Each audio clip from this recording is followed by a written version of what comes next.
Welcome back my YouTube channel dB English lecturer. So guys, आपका एक बार फिर से स्वागत है मेरे यूट्यूब चैनल पर।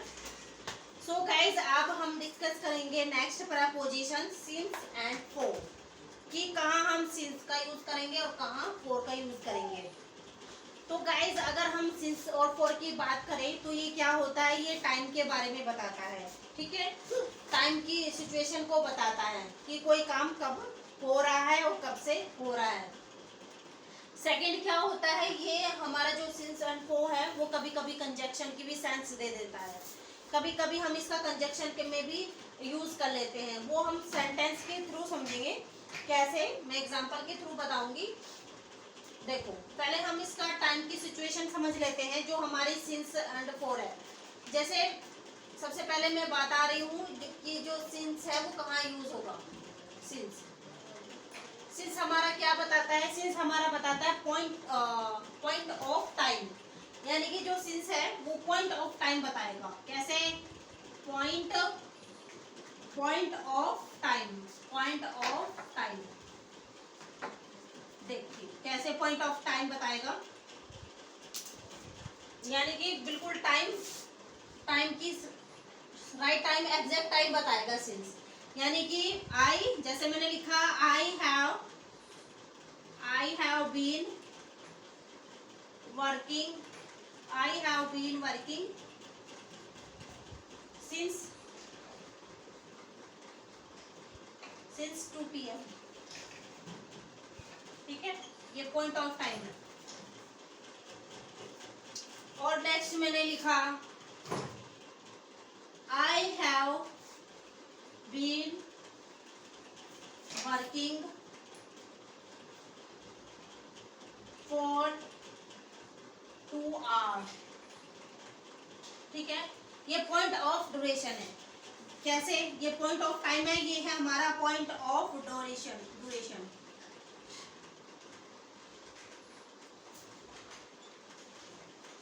कैसे है पॉइंट ऑफ ड्यूरेशन, देखिए सपोज कीजिए मैंने कोई काम, पॉइंट ऑफ ड्यूरेशन की अगर मैं बात करूं, पॉइंट ऑफ ड्यूरेशन, जैसे मैंने कोई काम 2 बजे स्टार्ट किया, लाइक दैट 2 बजे से स्टार्ट किया और मैंने वो 5 PM तक किया। मैंने वो काम 2 o'clock स्टार्ट करके 5 o'clock पर फिनिश किया, कंप्लीट कर दिया मैंने 5।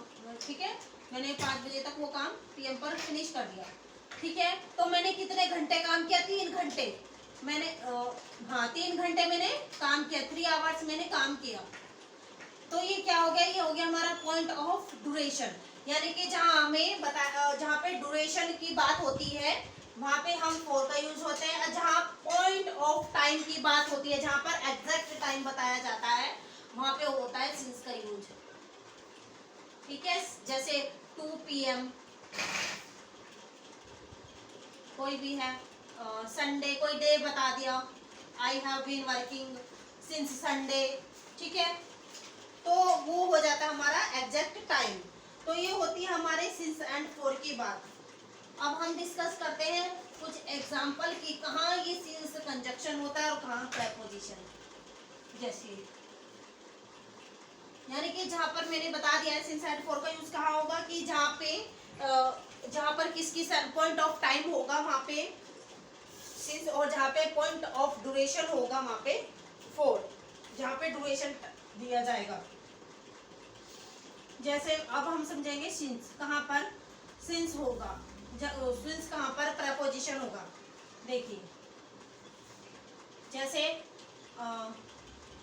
We are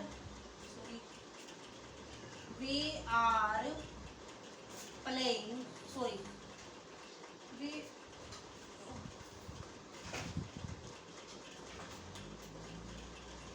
we have been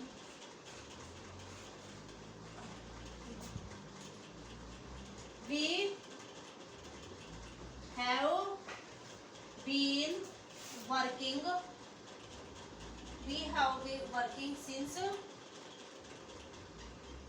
Monday।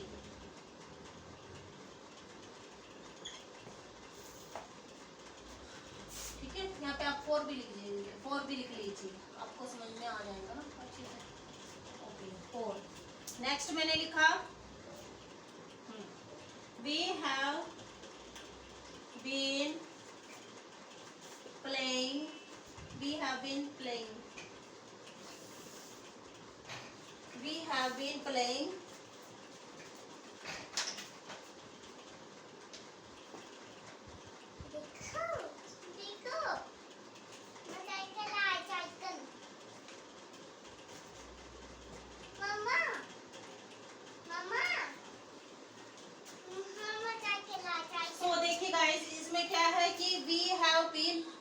Working for since Monday, यानी कि वो कह रहा है कि हम मंडे से काम कर रहे हैं।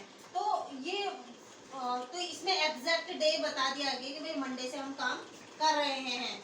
तो पॉइंट ऑफ टाइम बता दिया है, टाइम बिल्कुल एग्जैक्ट बता दे, तो यहाँ पे सिंस आएगा ना कि फॉर। ठीक है, तो सिंस ये यहाँ पे देखो सिंस क्या होगा, यहाँ पे सिंस है प्रेपोजिशन। क्यों? वाई? क्योंकि इसके बाद क्या है, नाउन है, इसके बाद नाउन है, तो नाउन से पहले आने वाला वर्ड क्या होता है, प्रेपोजिशन होता है। लेकिन कंजक्शन कहाँ होगा, कंजक्शन वहीं होगा जहाँ पे टू क्लोज जॉइंट होती है, तो वहाँ पे कंजक्शन का काम करती है।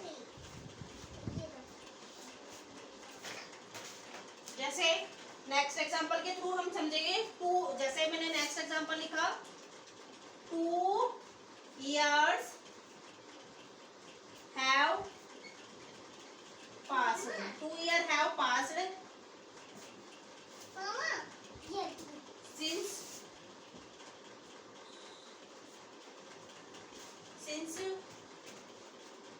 I meet, since I meet, यानी कि क्या कह रहा है वो कि 2 years have passed, 2 साल बीत चुके हैं, since जब I meet, जब मैं उसे मिला था।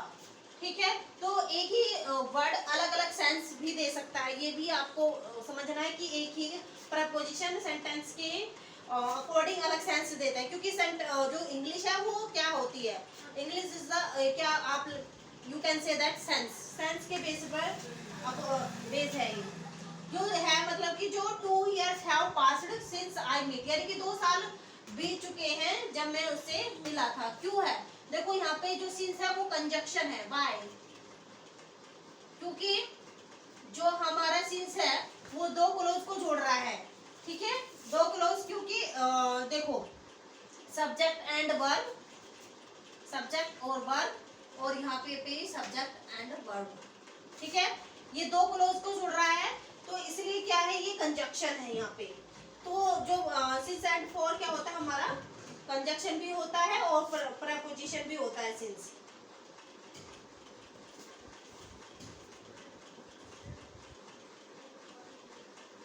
अब देखिए हम कुछ सेंटेंस के थ्रू समझेंगे।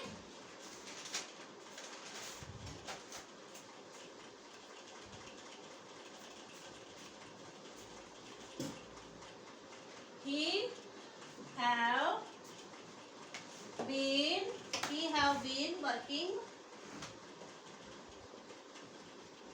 for 2 years। ठीक है, नेक्स्ट है he have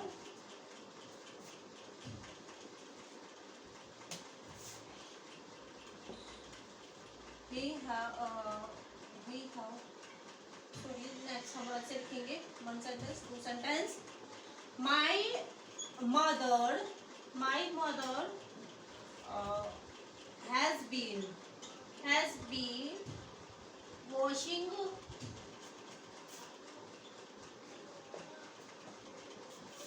clothes,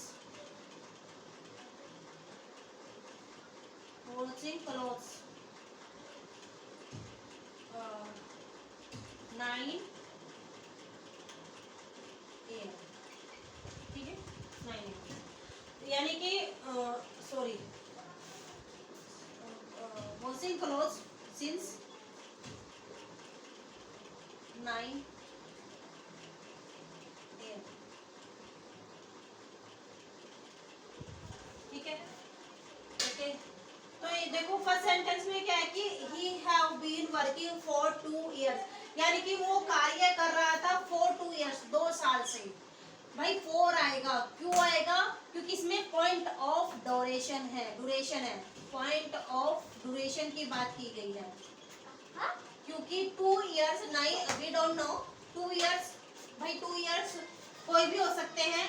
2 इयर्स आप यू कैन से दैट, जैसे 2019 टू